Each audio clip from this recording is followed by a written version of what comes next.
Welcome everybody to today's video where we will be breaking down the technique of the Olympic champion in the single scull, Emma Twig, and as always in a way that hopefully you can understand it, bring elements of it into your stroke so that you can row faster for the same effort. For those that are new here, my name's Jack Burns. I'm the founder of Edge Rowing, where we work with busy professionals, getting them rowing to the best versions of themselves. We're pretty limited in how many people we can work with, so we spend a lot of time making free content like this. Anyways, so the first thing with Emma that I noticed when I was watching her rate at high rates, it kind of looked to me like she rode the blade in. So when I say rode the blade in, what does that mean? It means bringing the blade in this direction and pushing in that direction before the spoon is locked in. And people, there's two ways you can do it. You can place and then push. The problem with that is you create resistance on the back of the spoon and you do that straight up and down lift. Or you can row in with the blade in that direction, which means that you're not creating resistance with the spoon, but you're driving backwards before you're connected to the foot plate, which means the force goes that way. I think the backing the blade in way, the lifting and then pushing way is better rather than the rowing it in.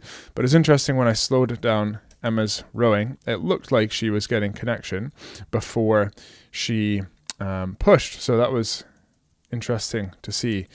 What Emma does well here, she is so connected at like friggin' incredible lengths, like ridiculous lengths. I'd love to know what sort of angles she's getting to at the catch here, because they are really wide, really wide. I like this shot as well. That's super long.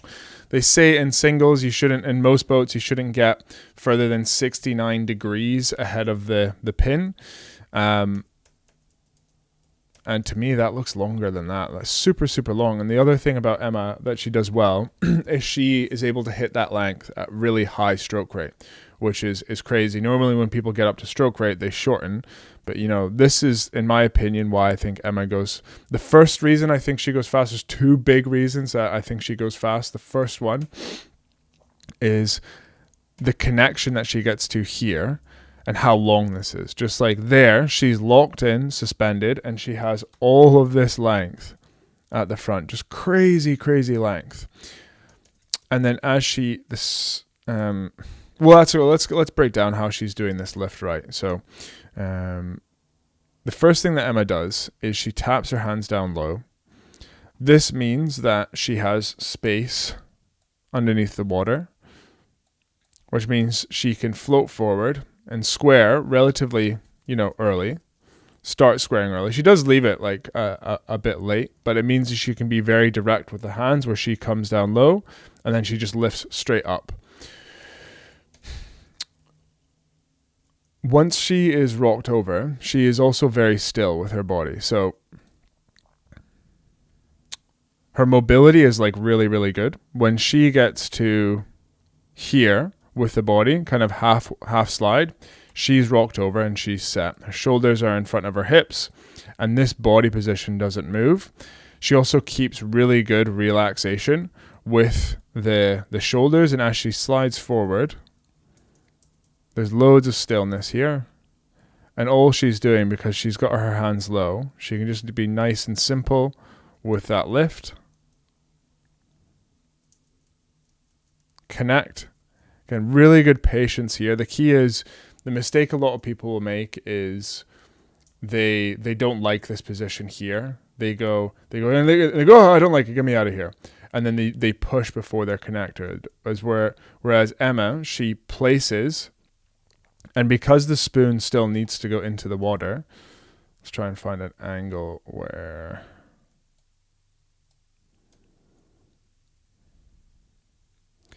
Because this up and down lift takes time, like it takes, let's just say for simplicity's sakes, to go from here to here with the hands, just say that takes 1 second. It obviously doesn't, but just for simplicity, because it takes time to get from here to there, you need to be okay with hanging around in this position for a second, for the duration required to get the blade fully submerged into the water.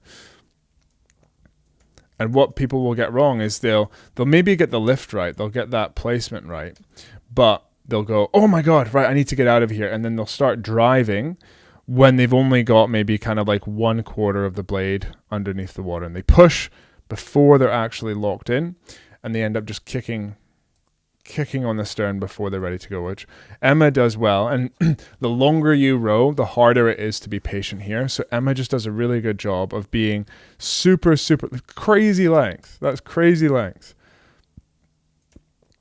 Being super long here and being patient with it, and then starting the push.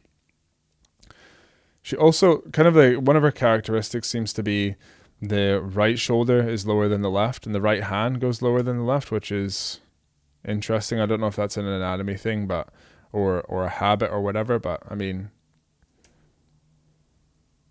yeah, I guess she could change it, but it's probably kind of a habit that she's had for a while that won't really affect the kind of stability that you come through on the drive. I don't think it matters too much so long as you're able to come out clean at the finish, which she obviously does. But yeah, side on, looking at it, see her again, really good length, really good patience to just sit here and take time for that blade to get fully buried. The other thing that Emma does well is she doesn't really hang around. As soon as her blade is at the catch, she's lifting it. So what do I mean by that? As soon as she is at full slide, her blade's making its way towards the water. And there's not many frames here that we have where she is hanging around here. It's kind of, there's no motion, or sorry, there's no pause where she's at full slide, okay, then hang around, then start the lift. It's as soon as she is at full slide, that blade is making its way towards the water. And something we say all the time is a quick catch isn't about being rushed to the catch or rushed to get it in. A quick catch is about getting the timing right, where as soon as you're there, you're lifting. But then the hard thing is you're getting that quick timing of, okay, as soon as I'm there, I'm lifting, but then taking the time and patience to let that spoon fill before you push. And Emma, she doesn't do it as much as other scullers do. But what will happen is obviously you want to wait until the blade's all the way in the water before you push. You also want to make sure that you have a small air pocket on the front of the spoon you're going to get a small air pocket on the front of the spoon. You want to make sure that is filled before you push. Otherwise, you're going to be kicking on air. You're going to be kicking on bad connection. The second thing that Emma does really well, in my opinion, is she leaves it alone. There's no grabbing with the handles. She does an amazing job of hanging on that front end of the stroke. So she has really, really good length, but then there's no tension in the upper body. You see a really good load going through the lats, into the glutes, into the quads, and into the foot plate.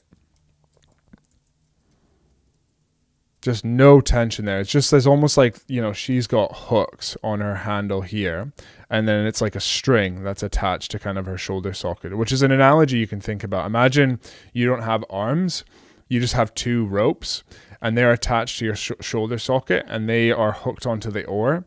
And when you're on this first part of the stroke here where you drive, you're just leaning and pushing into that and applying force through there. And if you do that right, you're just going to be able to transfer load into the lats, into the glutes, into the quads, and through the foot plate. And again, Emma, it's this front end. It's for me, what Emma does well. It's that placement and that length, and then this part from there to there, how she hangs and just leaves it alone. Another analogy you can think of is like you're trying to do a deadlift and stay relaxed while you do it. You're not trying to grab the bar and pull it closer to you. You're leaving that alone and opening up with your hips. You can also think about it like you're taking out the rubbish or the garbage. Imagine you've got a big garbage can, a garbage bin. Does that look like a bag of rubbish, or does that look like a giant tomato or something, or tomato? There, and imagine like there's all these like holes in it, and there's all this shit like pouring out of it. It's kind of like leaking, and you kind of want to you need to take it to the bin or the garbage can, but you want to keep the thing far away from you. It's kind of like the same idea when you're pushing. It's like you want to leave that alone. Another analogy I like is like you've got a baby, and the baby's like pissing. I'm not going to draw it for obvious reasons, but imagine you have a baby here and the baby is like peeing, and you're trying to like, you see in the comedy movies when the baby's like peeing everywhere and the parents like, whoa! It's kind of the same idea with the with your rowing. Anyways, and then it's only until this last section here where she's pushing, legs, lats, glutes are firing, legs are firing, hang, and then she comes through here, and the arms just kind of come through. She doesn't really add much onto it, by the looks of it, at least to me. Now, what do I think she could do better? The way she puts the blade in, there's just a slight, there were some shots here, I don't know if I'm going to find it. I can't remember where it was. So it's super subtle. I believe this is a clip from the Tokyo Olympics in like the last 500. So it's easier to be critical there. But looking at how she approaches the catch, this angle that she's in here, nice and sitting up, nice and loose, shoulders in front of the kind of hips. And as she goes into the front, that angle just slightly changes, and it's almost like she kind of like reaches and she gets into a bit more of a compressed position. And it just looks slightly like it's a combination of the chest dipping down and the bum moving back a little bit before there is connection. But, you know, it's just super subtle. And all that would be, you know, like she does it as so skilled and so loosely. There's that drop. And what happens is that the kind of chest goes down a little bit. If you imagine like it's like 1 or 2 kilos of force, but with the weight already all on the stern there, you know, it doesn't take much to just have a tiny bit of kind of resistance on the hull and to dip the stern. And it's that going up and down of the hull that with the water that creates more resistance. But I mean, I'm literally being so critical here. I always do try and look at the best crews and say, okay, what could they do better? Because I just think that's so fun and interesting to look at. But just a slight dip there with the body. You know, you can maybe say this angle that she's in here, you know, that angle, she could maybe try and get into that angle like here, so that she's just in that position so she can float better into the catch, because her mobility does look like really good. She rows really long. It doesn't look like she doesn't have the mobility to do it, but again, look at that hang though, like as she pushes. And you know, similar to how if right before you go into the catch you dip, when you come out of the catch you're going to be very likely to dip out. So what you do, the last thing that you do on the way into the catch is likely going to be the first thing that you do on the way out. So if you know, lunge with your shoulders, then you're probably going to open up with your shoulders on the way back. So and you can see here as she drives, you know, hangs really well actually. But slightly opens up there. Only subtly, but yeah. Really good hang there, an explosion. And then, you know, because I think she has such good length here and such good connection through the foot plate, I think she has so much acceleration before she gets through the pin there that it'd be quite hard to add acceleration onto the back end of the stroke. I think more Kiwis tend to do this, but, you know, where you could say potentially speed would be is also in just maintaining a bit more pressure through the foot plate and hanging there. But again, I think if she was to do that, she'd probably have to take away either some length and or some power on that front end and hang through there and press. But yeah, really nice leverage of the back as well as she opens those hips. You can see a really good press. Like that is just like near enough textbook there. And yeah, the arms starting to break. Okay, maybe the arms are breaking a little bit, but I don't think it matters as much because she is not trying to accelerate the boat there. She's more just like holding on to it. But yeah, if you found this video useful, like, subscribe, comment what you want more of. And if you made it this far, I'm not going to show you my to-do list because it's top secret, but comment to-do list, blank to-do list. There's all my top secret plan for world domination is there. Comment to-do list if you made it this far. Like, subscribe, all that nonsense. And yeah, all the best.